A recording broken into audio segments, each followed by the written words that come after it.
Everybody, sorry about that. Jack Powers. Had to go to a different device here, the iPhone. I'm not really good at this technology. I thought I had this channel on the iPad, and so I was trying to get that in. Ran me a few minutes late, but here we go. For better or for worse, right? Really sorry about that. I should go put a post up and tell people, because I was just posting and said to Marsfield I might not be able to make it, but it doesn't matter. It's all good. Yeah, I was just... In fact, I better send a text to my wife just to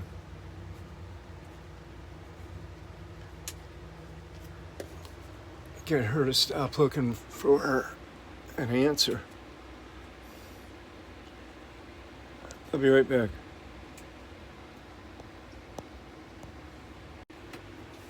So here we go, live chat.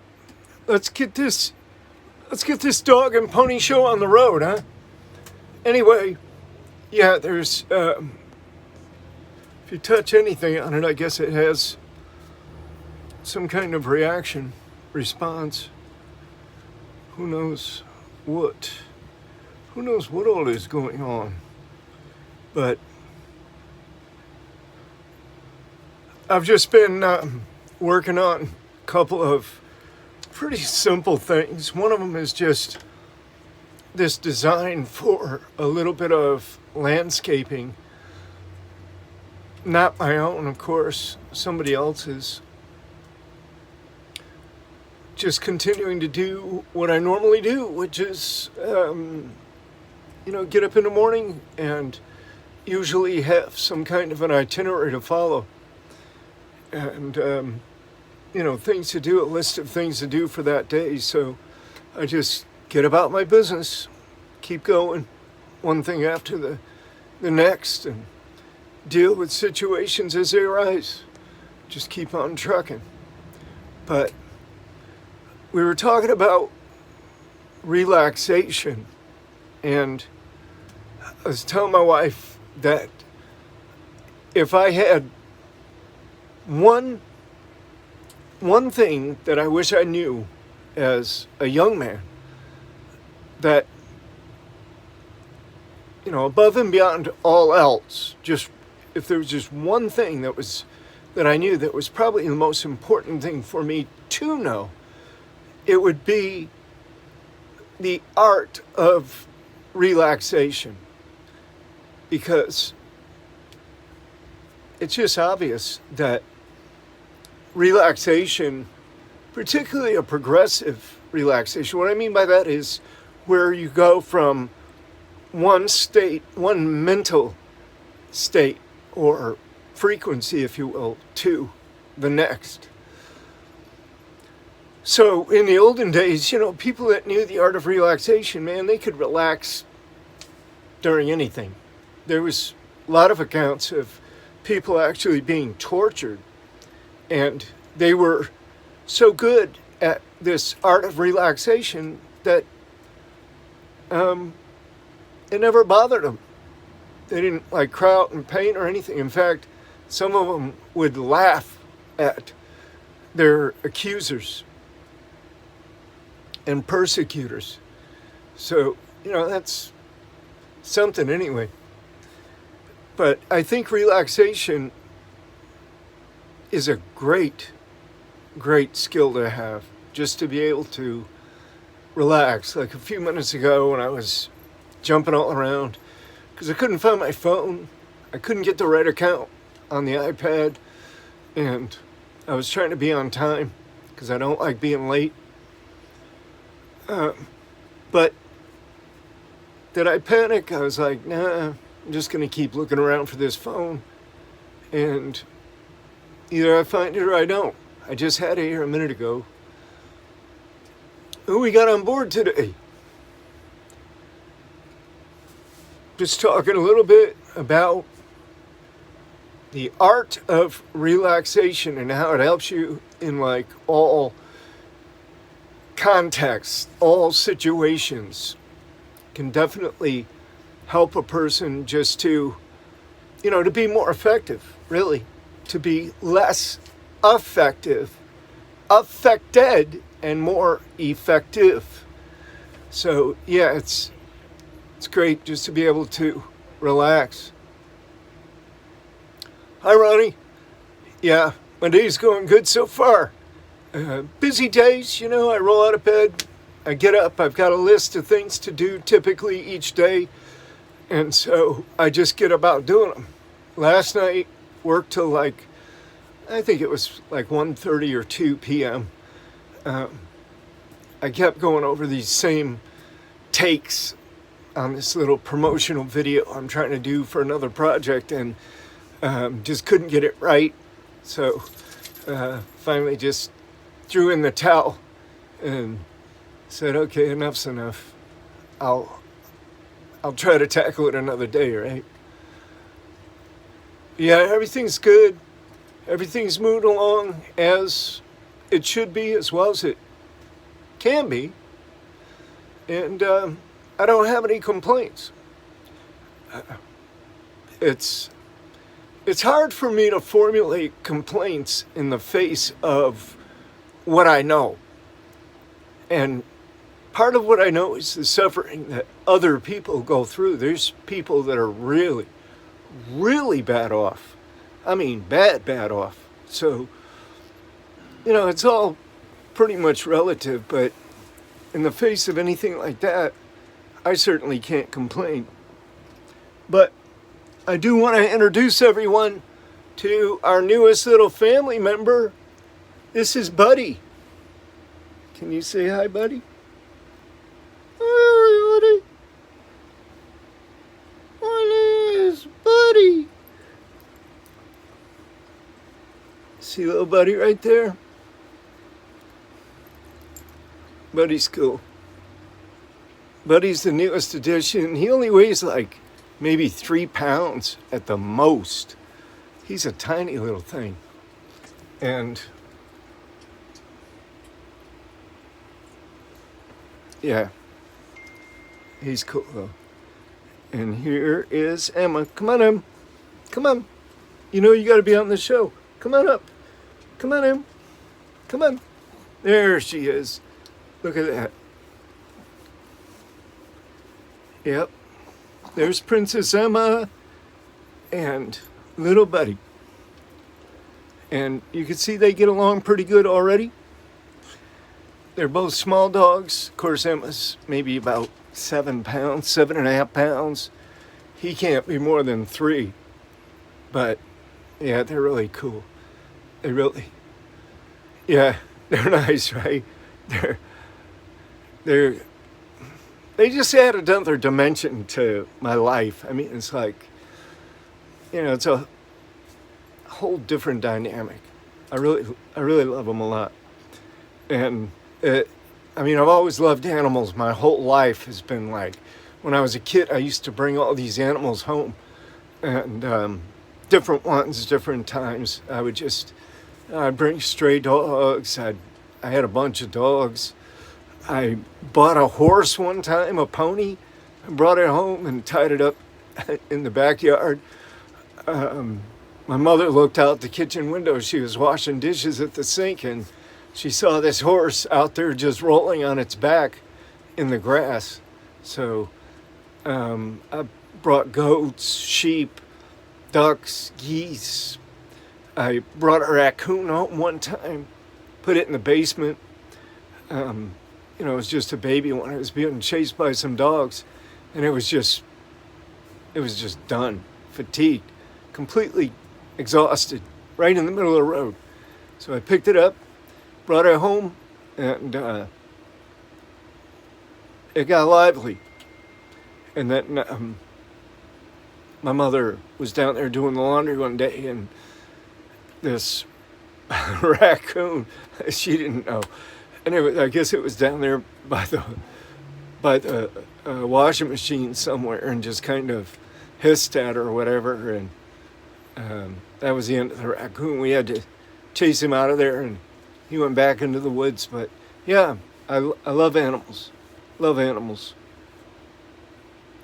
Animals are just very, very cool. But yeah, Buddy's been with us about, I think, a little over a week, 10 days, something like that now. And he was just the runt in a litter of runts. That's why he's so small. And he's very, very, very timid. I mean, he's bold in the doggy world, but in, when the humans interact, he gets very, very timid. But he's very lovable, very loving, and very smart. And I think he gets along good with Emma, and Emma gets along well with him. So it gives her someone to hang out with, gives him something to do, things that he's never done, because I think he was actually held in a cage. I'm not sure, but I know he was only fed dog food from the time that he was weaned till now. So, we have him eating good fresh meats. We have him getting a lot of exercise. We have him getting everything he needs, really, as far as, his health is concerned. So I think he's going to be fine. A little on the thin side, but I think he'll be fine. But he makes a good mate for Emma. So anyway, yeah, we're talking about some of the prison stuff, some of the news items, some of the more outrageous stuff that people do, I guess. I don't know how much more outrageous you can get than mass murder, or, I don't know what's wrong really with these people, because they must be the mass shooters that I knew, and I knew quite a few of them actually, but the ones I knew were psychotic. They had these fanciful thoughts, and they always believed that someone was sending them some kind of a message, a secret message or what have you. And they were loners, they isolated themselves. They all share very similar characteristics, but I still don't understand it, because I think you just have to have, and it's the same with anybody that goes and shoots another person, another human being. I think you got to have some kind of standards there. I mean, I think you've just got to say to yourself, no, I'm not going to go that far. There's no reason to go that far. There's absolutely nothing really to be accomplished except ugliness, sadness, harm. So I wish people would stop and think a little bit before they pick up a gun, or before they go at somebody like that. Just stop and think a little bit and consider. Have some kind of a principle, right? Hey, I'm not going to kill anyone unless it's pure self-defense. Unless I really, really seriously have to. I'm not going to hurt or injure or kill anybody. I think that's a good premise to start with, especially for people who know that, they know themselves and know maybe they're subject to go off a little bit. But yeah, the guys I knew they all shared very similar characteristics, but most of them, I'd say 100% of the ones I knew, had some degree of psychoses operating on their minds. And, they just got ramped up. They got ramped up to the point where they felt they had to just go do something. And they made a plan and followed through.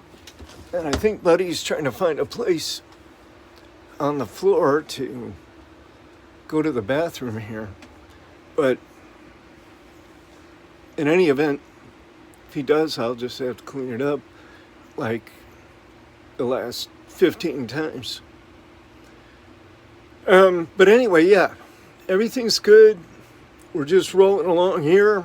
Got a lot of different stuff going on, particularly with the manual and the manual program, the manual project, making some fairly significant inroads. We're going to be getting like a pilot program together. So I'm going to be sending books to prisoners. We're just going to send them out. We're going to pick names at random, and we're just going to send the books out to them with a little bit of a cover letter about how to use it and, what to do if they want to engage this program effectively. So we got that going on, and we've got, still the filming for our documentary is still in the works, of course. That's going to happen in mid-June. We're going to be at upstate New York in that area filming. We're going to continue that one. We've got video courses that we're building for personal growth and development, for yoga, for personal fitness, because, I had a lot of time on my hands. So not only was I able to study and read and practice yoga and all of that, but I was also able to engage in a lot of exercise. I mean, typically that's what people do, men that are locked down like that. I mean, it's one of the main activities, right? There's only like 16 things that you can do in solitary confinement, 16 main activities.